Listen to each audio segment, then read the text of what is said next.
Alhamdulillahi wa kafa wa salatu wa salamu ala ibadihi alladhina astafa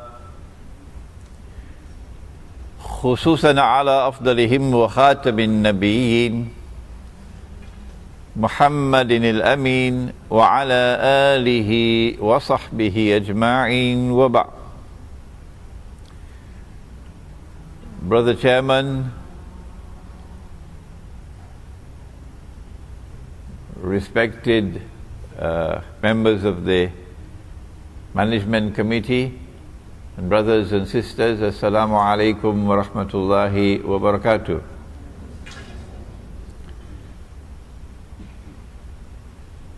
Our subject is one which is not just important, it is also one of critical importance.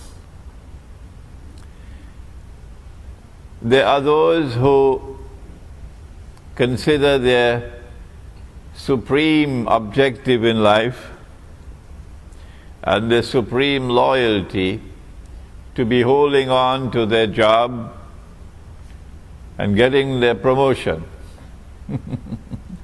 But there are others who believe that their faith is the most important thing in their lives. And such people would want to sacrifice whatever they have to sacrifice in order to preserve their faith. We live in a world today where Allah subhanahu wa ta'ala is now testing us. And He is testing us with the greatest tests and trials ever in history. No people ever before, no people had to face the tests and trials that we now face. These tests and trials are of such a nature that reason alone, the rational faculty, the capacity to think, is not enough. No.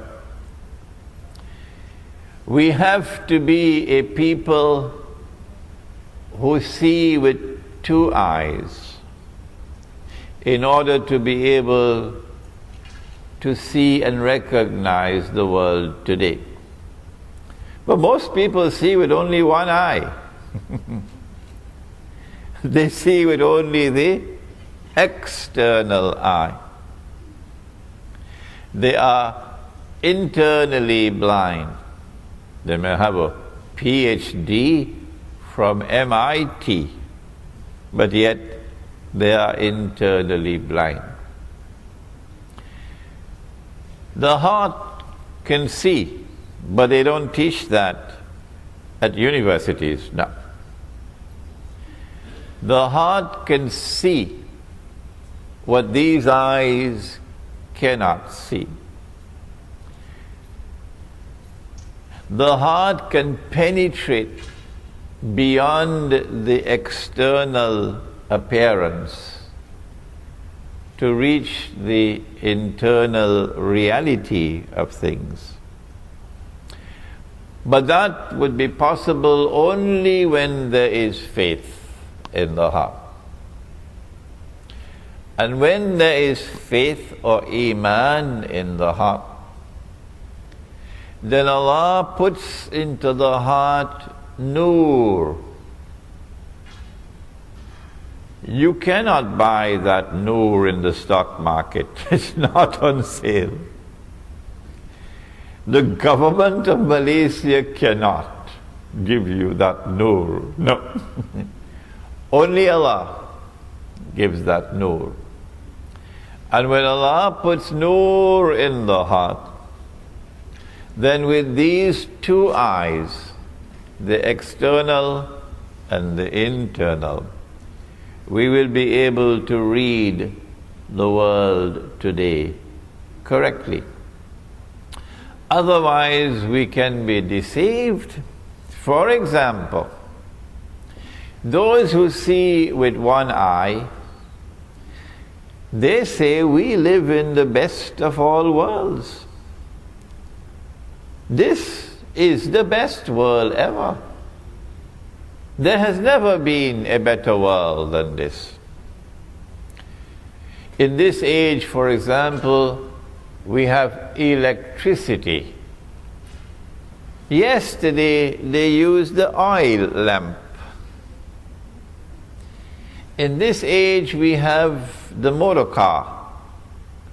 Yesterday, they used the donkey cart. In this age, we have the telephone, something that you are familiar with in this company. And yesterday, they used to use birds, pigeons, to take messages. In this age, we have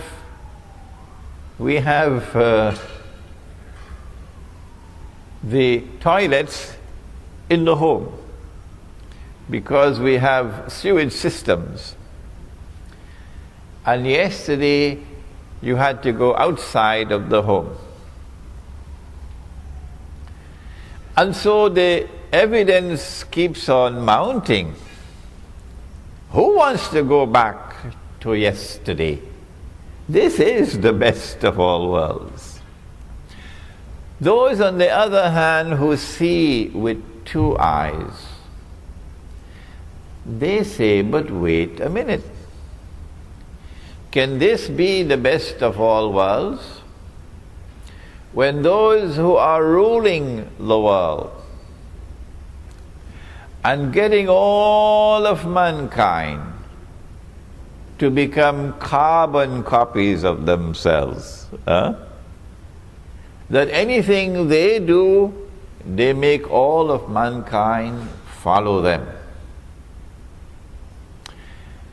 This civilization, which today dominates the whole world, is now moving to get all of mankind to agree. Every government eventually will have to accept that it is legally permissible for a man to marry another man. Did you hear that? Did you hear that? That's progress, huh? That's progress. And get a marriage certificate. And for a woman to marry another woman and get a marriage certificate. We say, no, this doesn't look like the best of all worlds at all. This looks like the worst of all worlds. The difference between appearance and reality is remarkable. Yesterday, we lived in a world in which, yes, there were people who were rich, and there were others who were poor, of course. But we never knew an economy, no, not ever in history, in which the rich were permanently rich, and in which the poor were imprisoned in permanent poverty and destitution. This is the first time in human history. We say this is not progress. We always used money all through history. And the money that we used was money which had its value inside the money. So it was money with intrinsic value.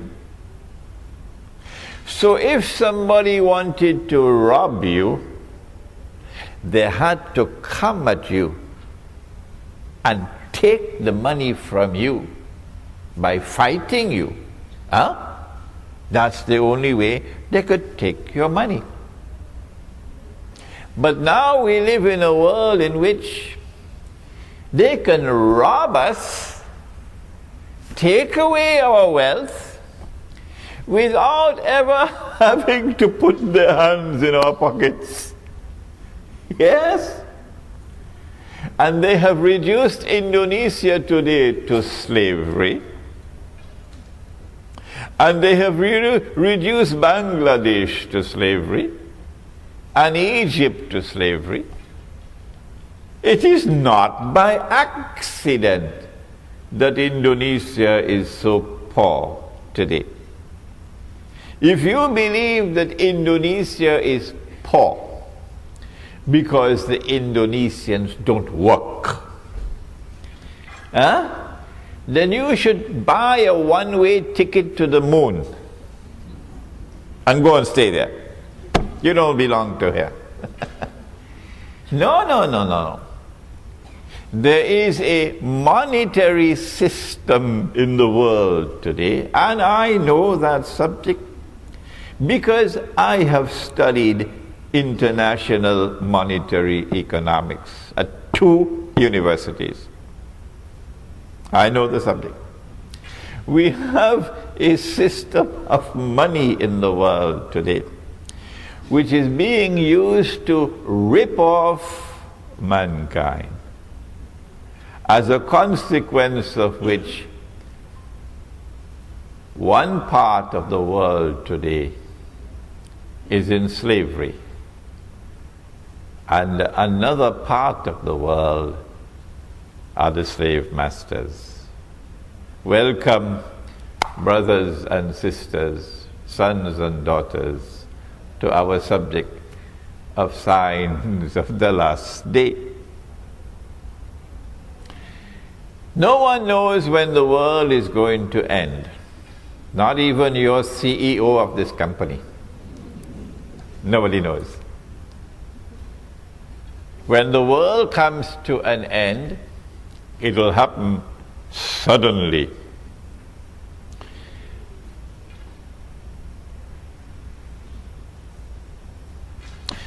Two people will be sitting with a cloth between them, engaged in a business transaction, and the world will end before they could complete their discussion. A man would take his horse for water, and the world will end before the horse can drink the water.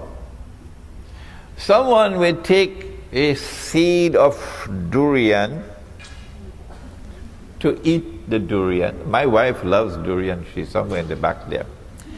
And the world will end before the durian could reach your lips, said the Prophet alayhi salatu wasalam.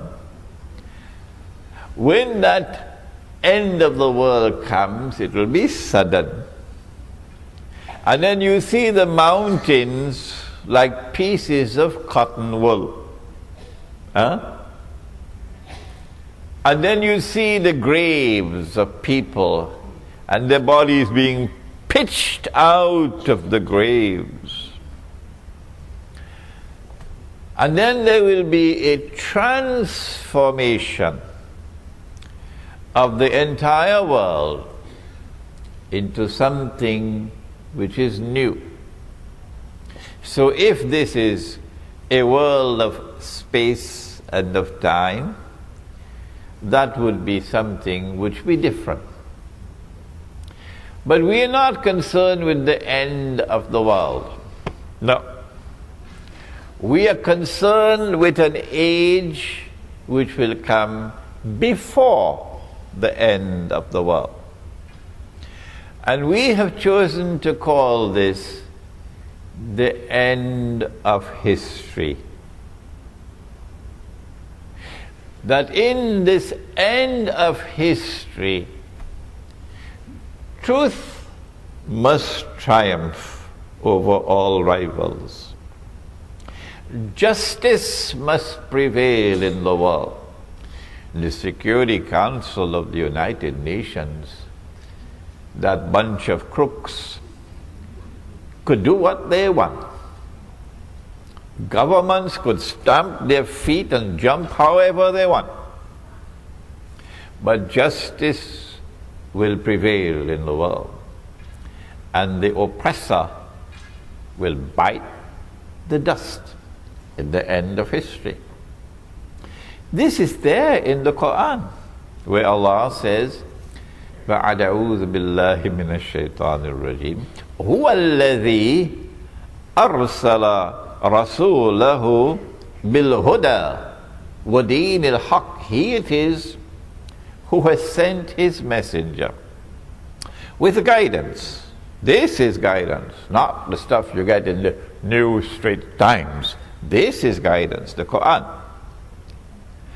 And the religion of truth, لِيُظْهِرَهُ عَلَى الدِّينِ كُلِّهِ, that this religion of truth might prevail over all rivals. History cannot end without this taking place.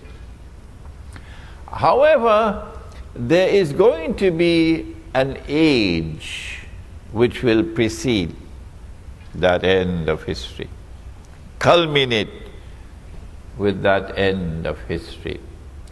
And it is called, and you are familiar with this term in Malaysia, it is called Akhirul Zaman. But for some strange reason, I don't know why you say Akhirul Zaman. You must tell me why. It's Akhirul Zaman. And ilmu Akhirul Zaman in the English language is called Islamic, now don't be afraid, it's a big word now. It's called Islamic eschatology. I told you it's a big word. It is ilmu Akhirul Zaman. When Akhirul Zaman comes, then you're going to face the greatest of all tests and trials. And nearly all of mankind are going to fail.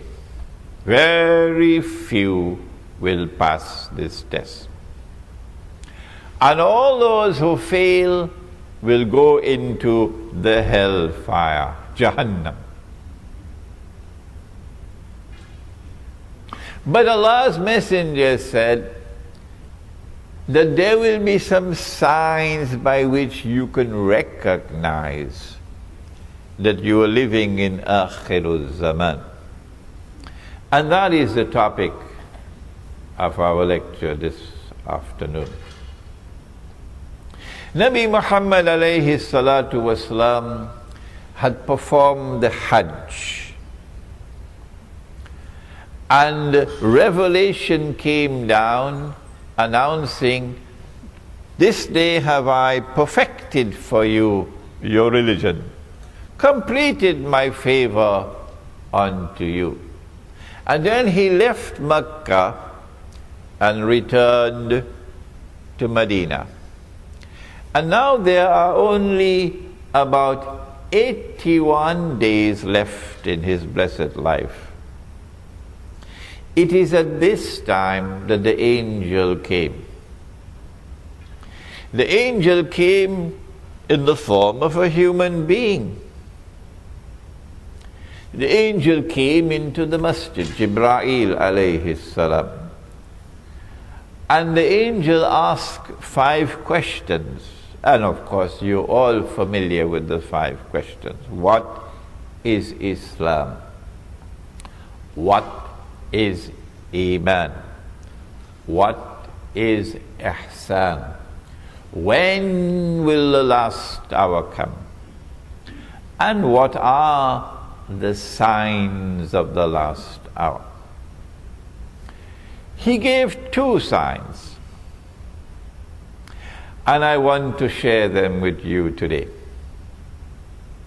The first one, very easy to recognize. You just take a taxi and tell him, I want to go to KLCC.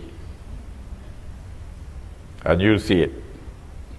He said that you will find the naked, barefooted shepherds, people who take care of goats and sheep. You will find the naked, barefooted shepherds competing with each other in the construction of tall buildings. In other words, you have to be blind not to see that you are living in Akhirul Zaman. If you do not have tall buildings in your city, you are considered to be backward. And so in Akhirul Zaman, mankind will measure progress, the height of buildings. The taller the building, the more have we progressed as a society. And people who think that way and are proud of their tall buildings, Nabi Muhammad is saying to them that you have the brains, you have the intellectual acumen of naked, barefooted shepherds, which is polite language. I could use harsher language than that. All around the world today, the skyscrapers of Manhattan are being replicated. Every city and every town now has its little Manhattan skyscrapers, including your Kuala Lumpur. And so here is a sign of the last day, which should function as a wake-up call. But there are those who are so asleep, nothing will wake them up. No. They have eyes and yet they cannot see. They have ears and yet they cannot hear. They have hearts and yet they do not understand. Allah says of such people, "Ulaika kal-an'am." Ulaika kal-an'am. They're just like cattle. They're just like cattle. So what can you do for them? Whether you want them or you don't want them, they don't bother with you. So let us now turn to the other people, who when they see the tall buildings, they will shake. They will shiver. They will say, this is what Nabi Muhammad alayhi salatu wasalam talked about, and I'm seeing it with my eyes. I now live in the most dangerous of all worlds. But he spoke about his second sign as well. He said that a slave woman, so in Akhirul Zaman, there's going to be slavery. We don't have slavery behind us alone. We have slavery in front of us. In Akhirul Zaman, there's going to be slavery. He said a slave woman will give birth to her mistress. We don't have the time today to explain this hadith, but we've done it in one of our previous lectures, and I have a very dear friend now. I must introduce you to my friend. My friend is called YouTube. And this friend of mine broadcasts my lectures, sometimes within hours of my giving the lecture. Right here you see him sitting there. And then in France they can sit down and listen to the lecture. And now in France they're asking for French subtitles. So you will find on YouTube a lecture in which I've explained this subject. An Islamic response to Dajjal's modern Western feminist revolution. But the slavery of which the Prophet spoke, alayhi salatu wasalam, is already here. And it is here because of something called riba. Riba is not only borrowing and lending money on interest, but riba is also every rip-off. And of course, the biggest rip-off to have ever occurred in human history is the one involving bogus, fraudulent, and haram paper money.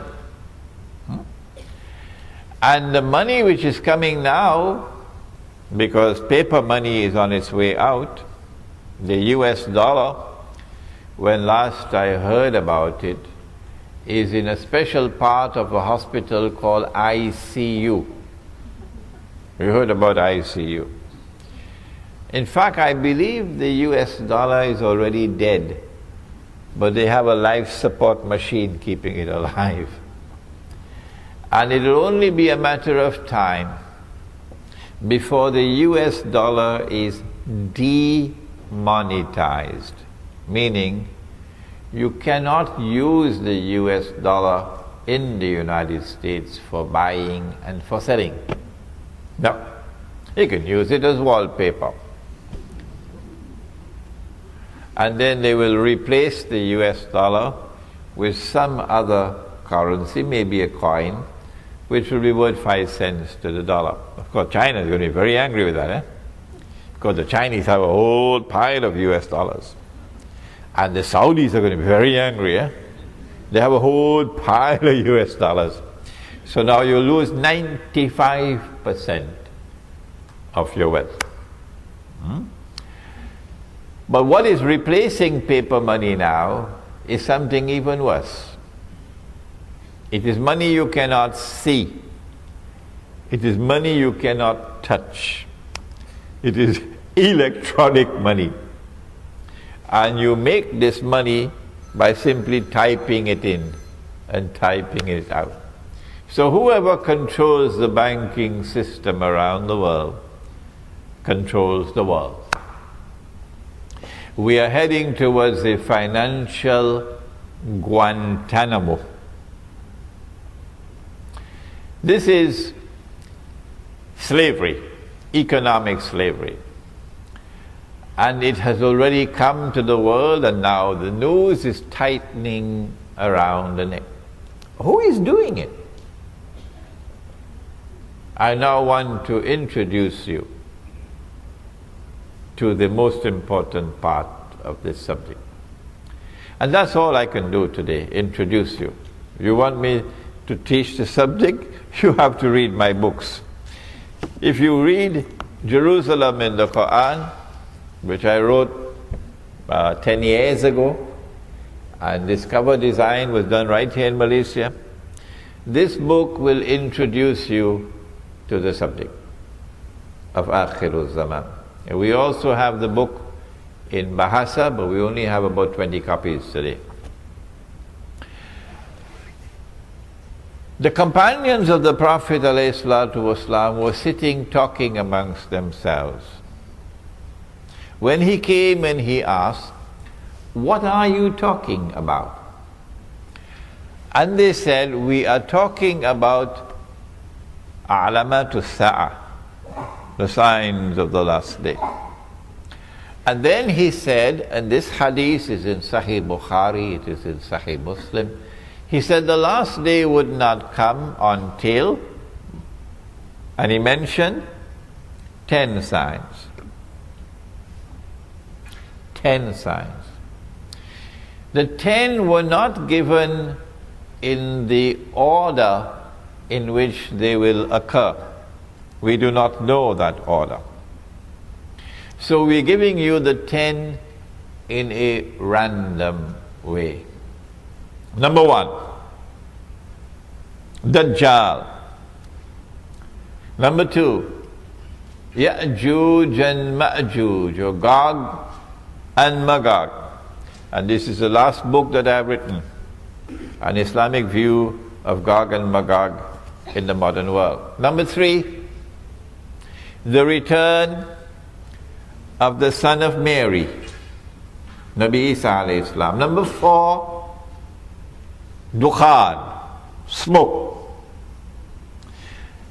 It is my opinion, and you must never accept my opinion, never, until you are convinced that it is correct. It is my opinion that this Dukhan is probably about 20 or 25 years away from now. When the clash of Gog and Magog will take place. It will be nuclear war, with thousands of nuclear weapons being used. On the one side you'll have Russia and her allies, and on the other side you have America and her allies.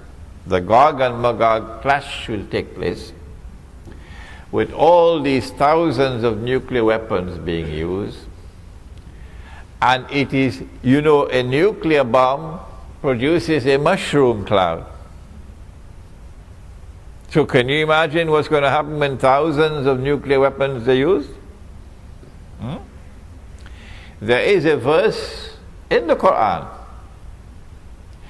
which relates to this.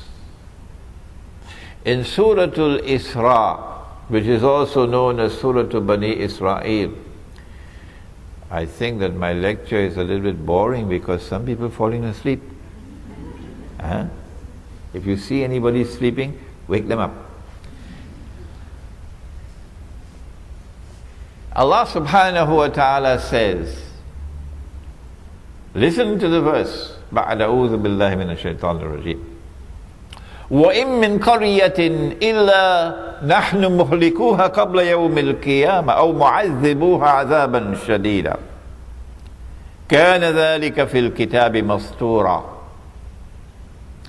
And not a single town or city will escape. Allah is going to destroy every town and every city. And those which escape destruction will be punished with terrible punishment.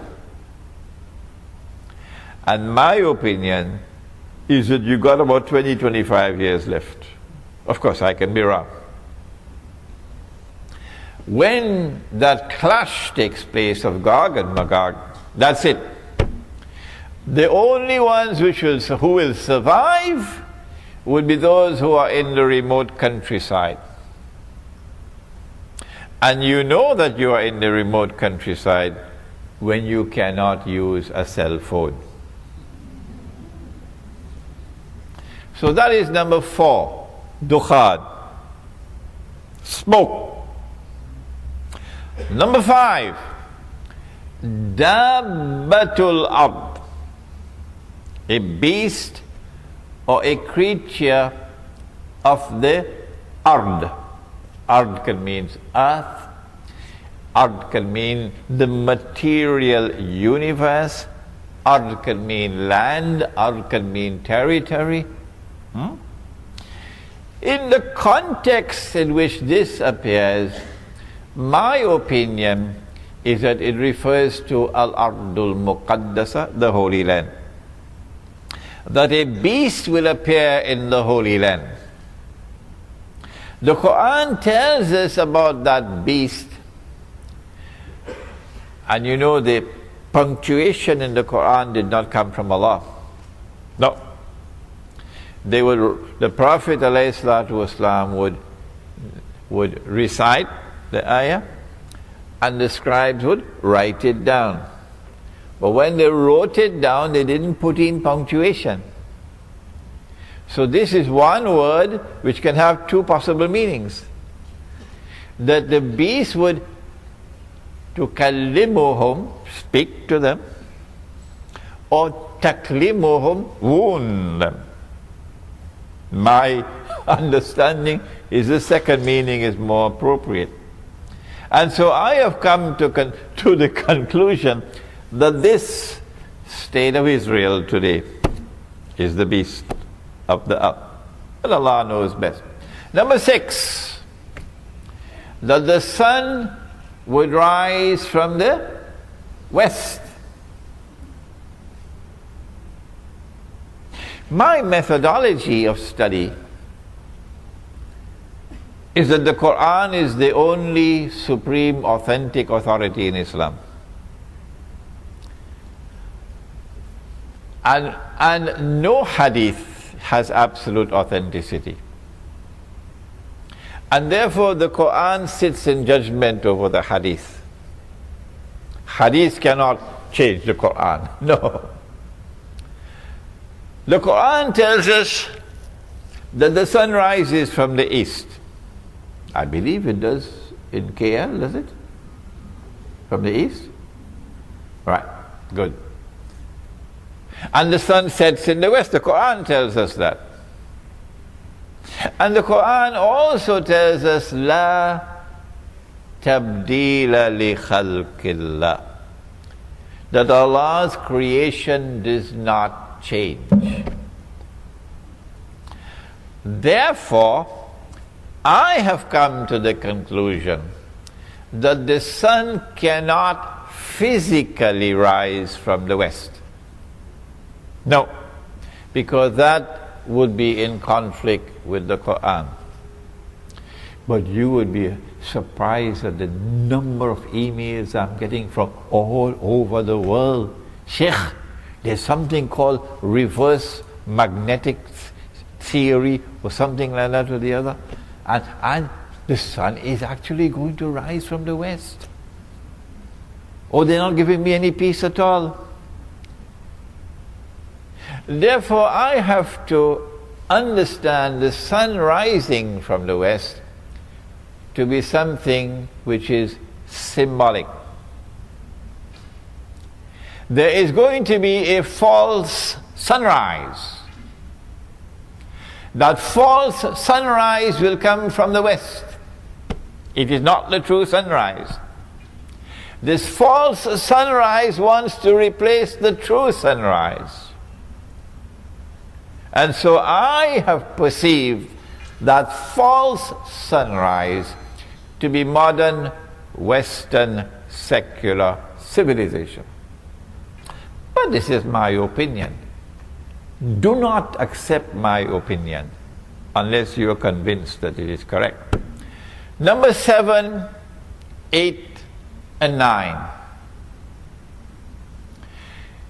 That there will be 3 khusuf, plural of khas. A khas is a movement of the earth, which is normally called an earthquake. But this movement of the earth would result in a sinking down of the earth. One would be in the east, the second would be in the west, and the third, I was here a few years ago, and in Tamansuri, UK, it was Ramadan. The people, you didn't hear about it? They had woken up in the morning for the Sahri, and the whole house went down. You didn't hear about that? Tamansuri, UK. So one in the east, one in the west, and the third one in Arabia. And that third one in Arabia, that is the one which will confirm that this is Imam al-Mahdi. Not the eclipse of the sun and the moon, no. This is the one, the sinking down of the earth in Arabia. And number 10, that a fire will come out of Yemen. I don't understand this to be a literal fire.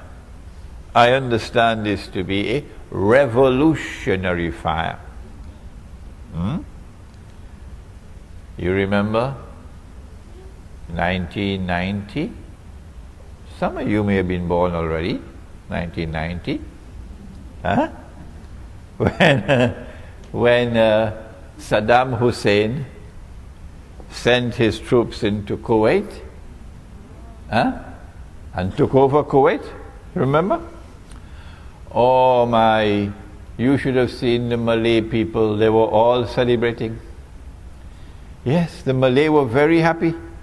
And all the Malay were supporting Saddam. In Singapore as well. Giving headache to the Singapore government. Because they detested Kuwait. They detested Kuwait. And the Yemeni people, there were about 8 million of them working in Saudi Arabia. And the Yemeni people all applauded and they supported Saddam Hussein. So when Bush Sr. sent what he called a desert storm and pushed this Iraqi army out of Kuwait,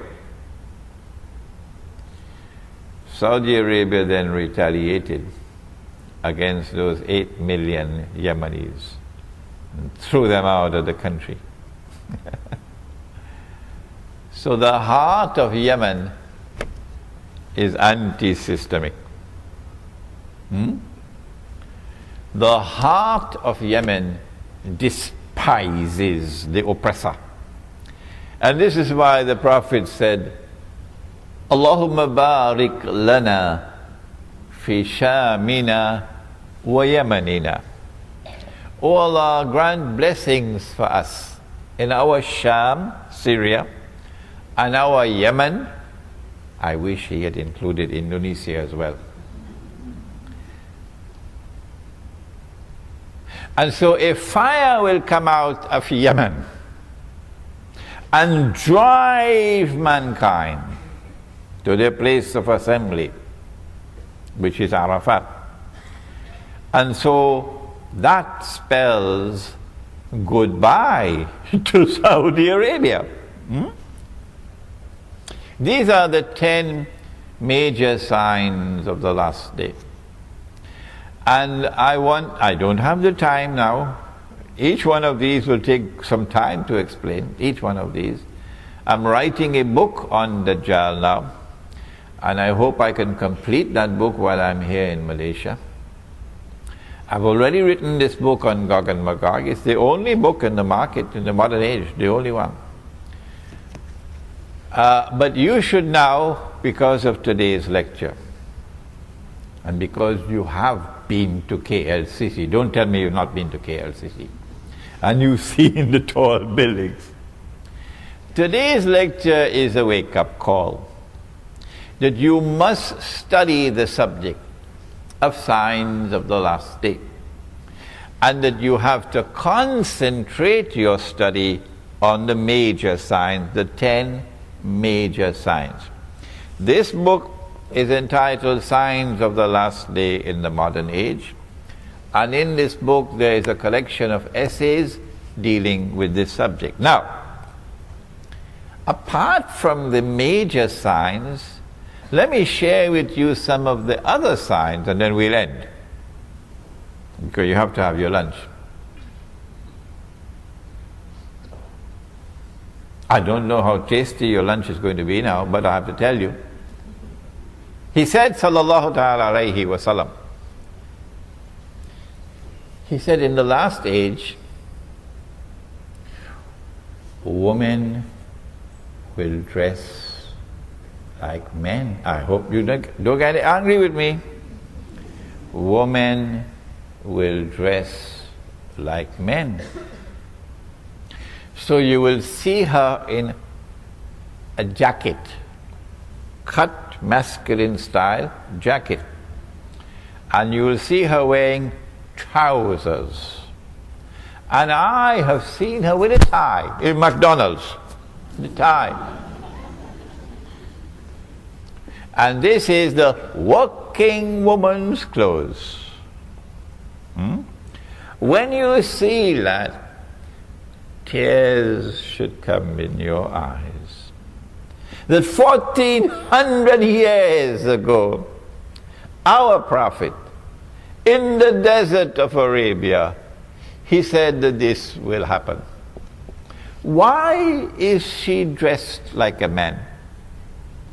Answer: so that she can assume the functional role of men in society. So now she gets dressed and goes to work and faces the morning traffic, and she works all day, and then she comes back home in the evening with her briefcase. Don't be annoyed with me, I have a job to do. And faces the evening traffic and advances in her career. When she is at work, she's an officer. She has men working under her, so she can't talk to them in a feminine voice. Her voice has to be masculine. So her voice becomes masculine. If you hear her on the telephone, you won't know, is it a man or a woman? And as her voice becomes masculine, and her work is masculine, oh my gosh, you should see her face. The face of a woman is soft and gentle, beautiful. No man here will differ with me that the most beautiful thing that Allah has ever created is a woman. Come on, tell me. But now she loses her femininity. And as she becomes more and more masculine, because she is dressing like a man, eventually men are no longer attracted to her. And so now the day will get married to the day and get a marriage certificate. And the night will marry the night and get a marriage certificate. He said it 1400 years ago. Now when she goes to work, morning to evening, plenty traffic in KL, who's going to take care of the children? And that's a problem, because if you don't have any children, he's going to look for another woman. Yeah, if you don't have any children, you're going to look for another woman. So, who is going to take care of the children? Answer: oh, put the children in a daycare center. So I went to the daycare center. I spoke to the baby, only 6 weeks old, and a miracle occurred and the baby spoke to me. And I asked the baby, "Baby, do you prefer the daycare center or mommy?" And the baby said, "Prefer mommy." Oh, I see. So mommy is violating your right as a baby, and mommy is neglecting you. Well, the consequences of an evil deed is an evil result. So when the baby grows up, guess what the baby does with mommy? They put mama in a junkyard of human beings. You know junkyard? When the motor car can't roll anymore, you put the motor car in a junkyard. So this is a nursing home for old people. So I went there and I saw her on a rocking chair. I said, "Mama, can you hear me? Mama, what do you want?" I said, "Do you prefer to be here or in the home with your grandchildren. I want to go back to the grandchildren. This is punishment. You're being punished. He said that woman would be dressed and yet be naked. When last have you been to KLCC? Huh? When women are dressed, before that, I missed out one. But they're going to be angry with me now, these fellas on this side. But never mind, we'll be friends after the lecture is over. He said men will dress like women. 1400 years ago he said that.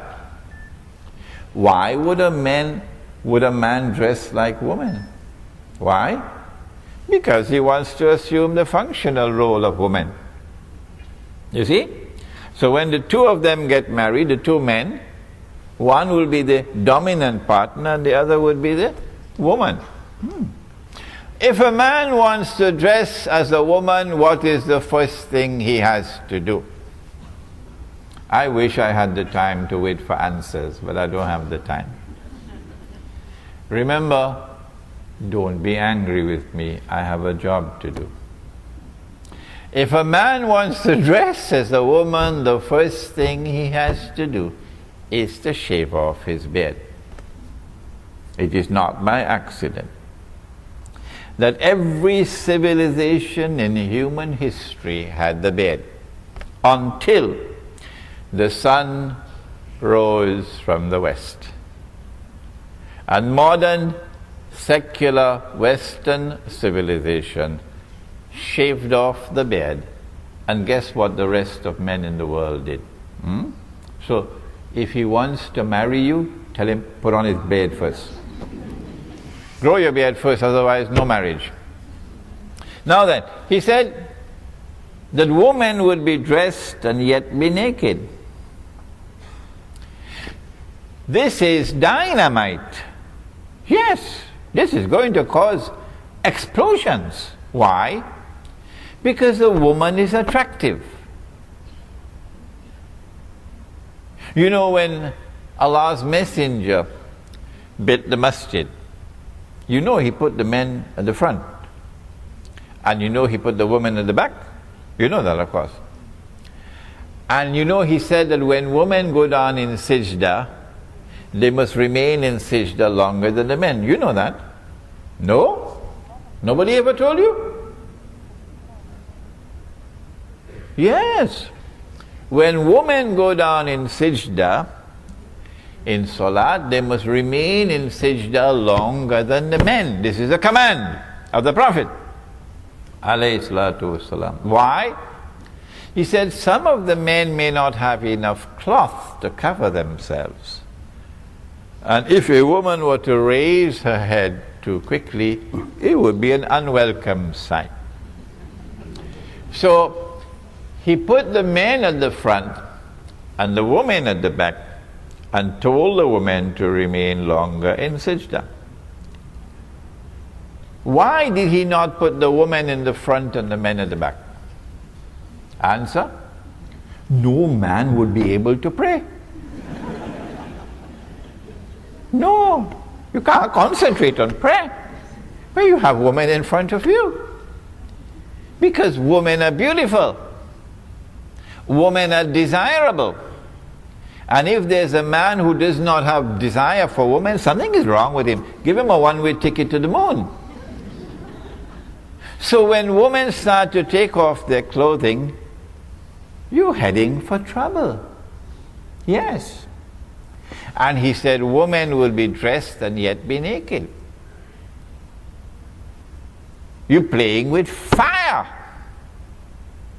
And he said the fire is going to come. Why? He said that eventually, I don't think it has come to Malaysia as yet, but it has already come to London and Paris and Japan and so on. He said you will find people having sexual relations in public like donkeys. Like donkeys. And this sexual revolution is provoked by a feminist revolution which takes woman and gets her to take off her clothing.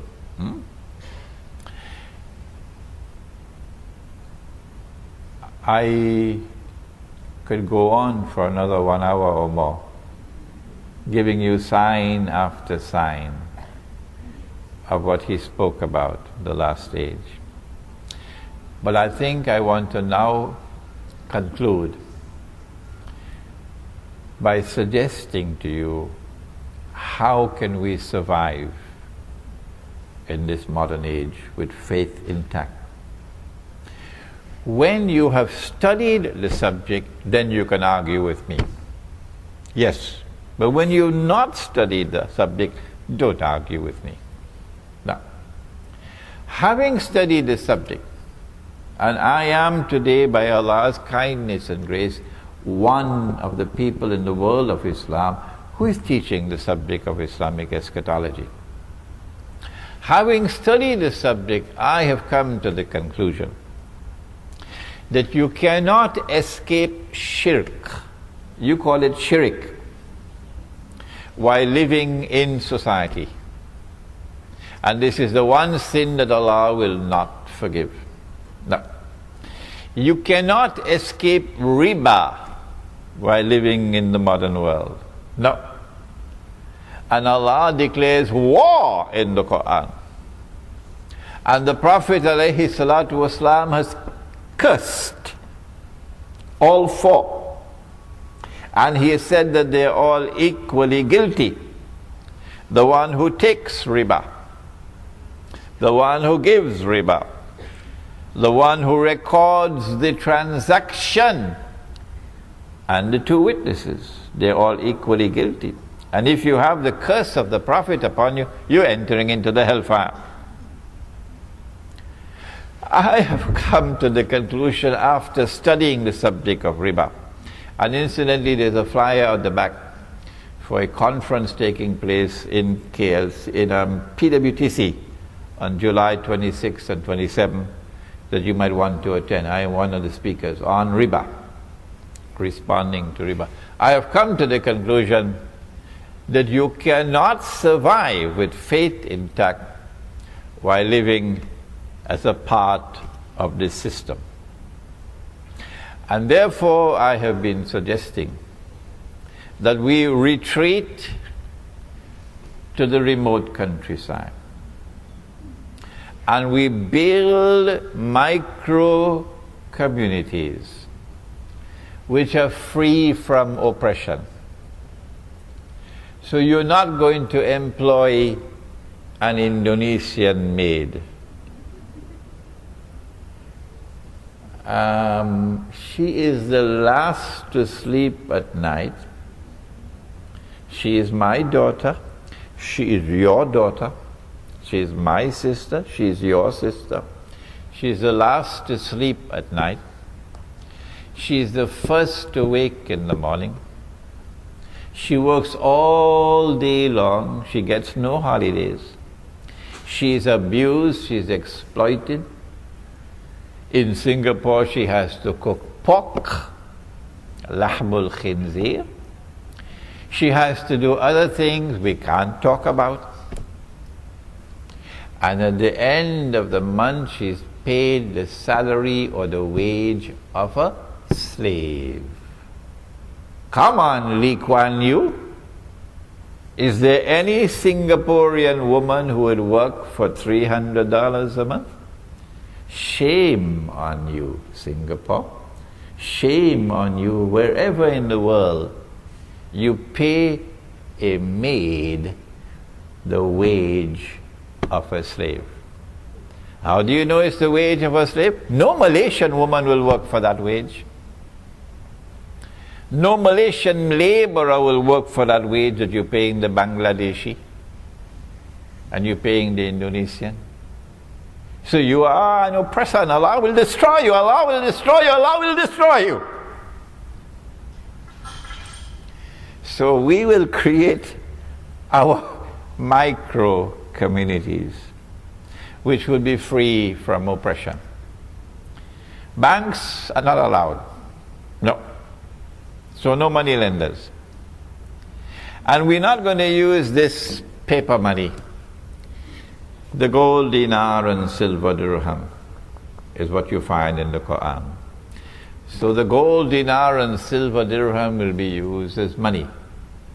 And if we have a shortage of dinars and dirhams, and we in Java, we can use rice as money. Yeah.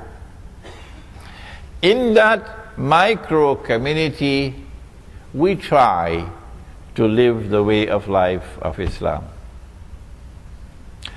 And if they come after us with the armed forces and the police in that remote community, then, said the Prophet sallallahu ta'ala alayhi wasallam, and how prophetic were his words, and how few there are who listen to the Prophet alayhi salatu wasallam. He said, the time will come when a man, in order to preserve his faith, would have to flee to the mountainsides where rain falls and take with him some sheep and goats. And so I leave you now. I thank you for the time that you've given to me to introduce you to this important topic. I warn you that we now live in the most dangerous of all worlds, and most people are going to fail the tests. And I urge you to study the subject of signs of the last day, and to examine my suggestion that survival requires us to try to live Islam. And we cannot live Islam in their cities and towns, but we might succeed if we remove ourselves from the towns and cities and go back to Kampung and build a community that is faithful to Allah and His Messenger. ربنا تقبل منا إنك أنت السميع العليم وتب علينا يا مولانا إنك أنت التواب الرحيم برحمتك يا أرحم الراحمين آمين. I saw my teacher, Maulana Dr. Fazlur Rahman Ansari, conducting a class. And while the class was being conducted, the azan was called. Of course, we will be going to the masjid.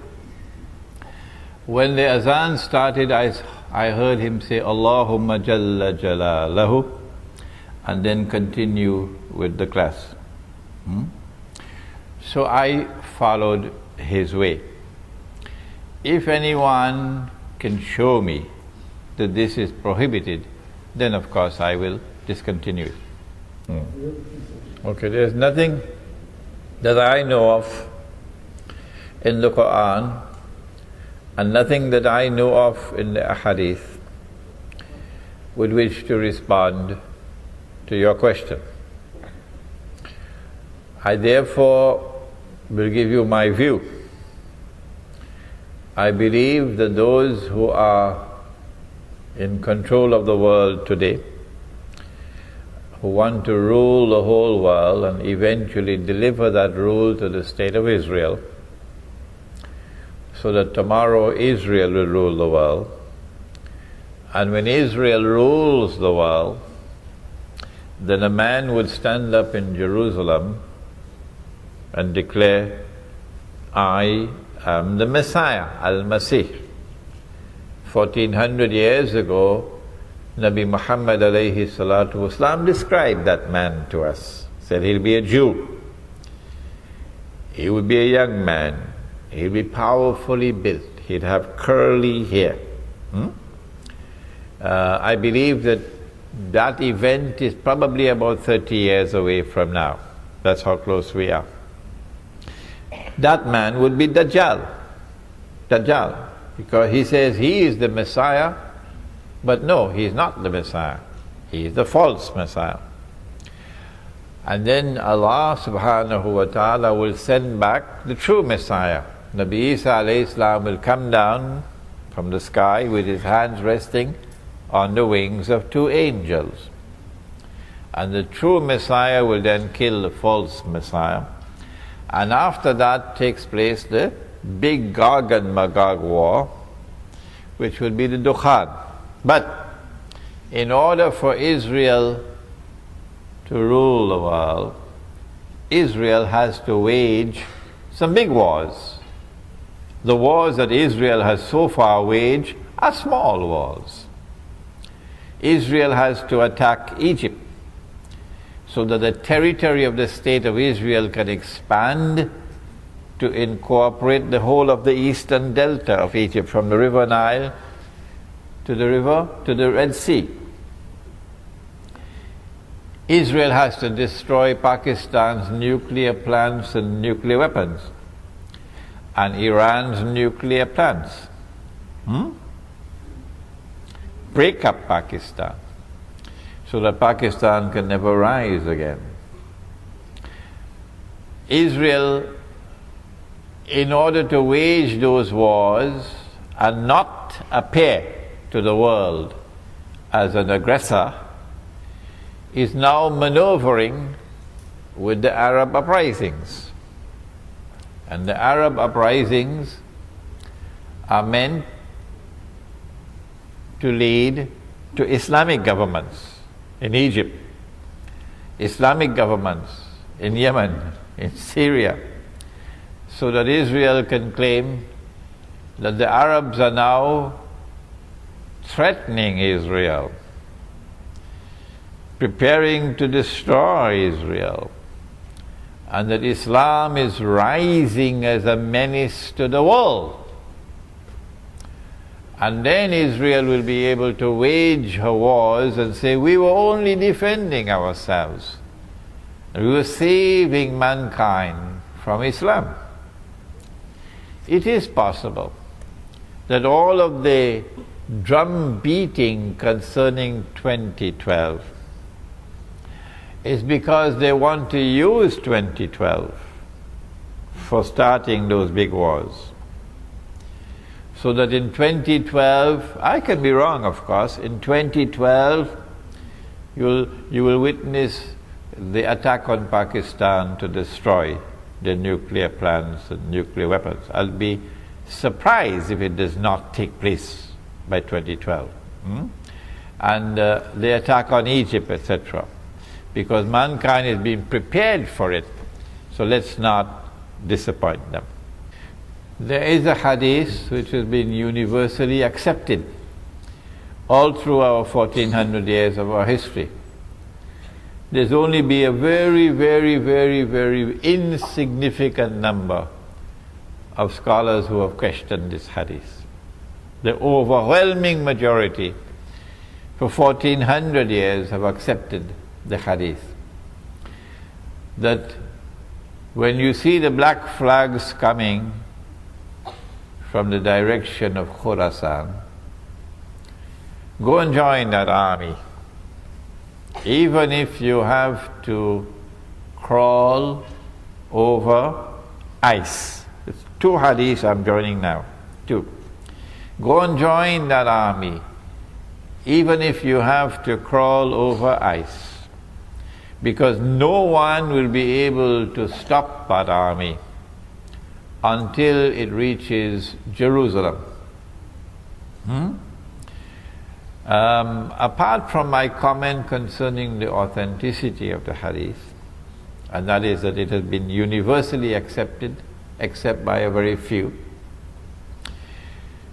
it appears to me that this army will be able to successfully march to Jerusalem only after Gog and Magog have destroyed themselves with that nuclear warfare.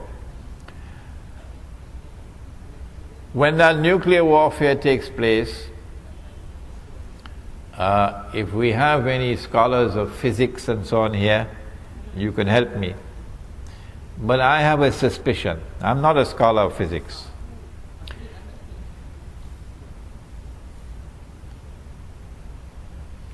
I have a suspicion that the radiation in the atmosphere which we now have through these towers, so you can use your cellular phones and so on, and your laptop wireless, that the radiation that is now in every town and every city will function as an agent when the nuclear explosions take place, would function as a conductor to incinerate everybody. This is a hypothesis. I want a specialist to examine this hypothesis, because I want to get out of range of that. I want to get out of range of that radiation. The army would march after that Gog and Magog war takes place.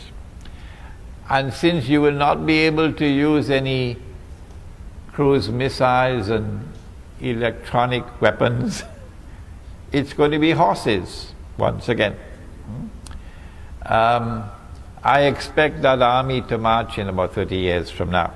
But it's already begun its march because it's fighting back in Afghanistan. Khorasan, the heart of Khorasan is Afghanistan. But let me make one more comment.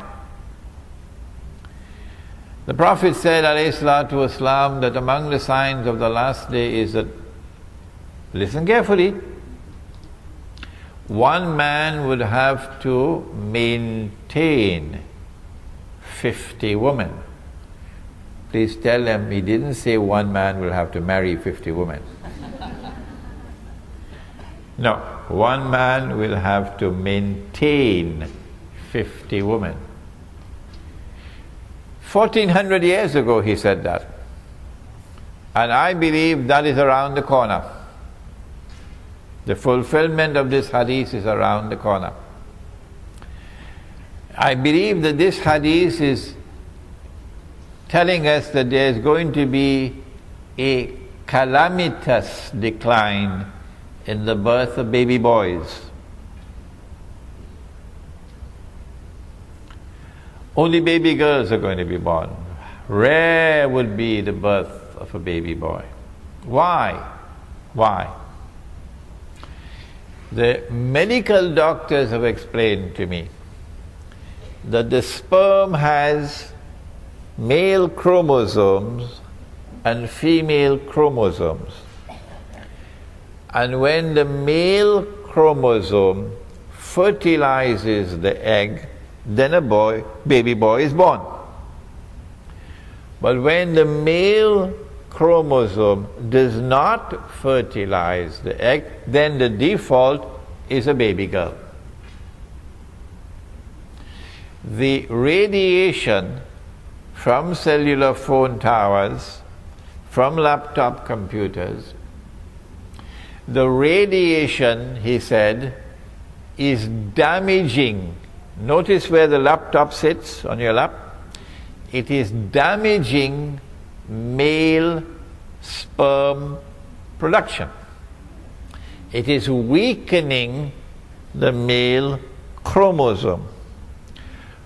As the male chromosome becomes weaker and weaker, less and less baby boys are going to be born. So, now every woman in the world, you can ask them, wants to have a baby boy. Yeah. The only place you can get a husband who can give you a baby boy is our village. Because when our baby boys are born in our village, our baby boys are kept away from that radiation. Our baby boys are fed with natural food, not GM food. So the baby boy who grows up in the village is the prize that every woman in the world will want to have as a husband. Okay?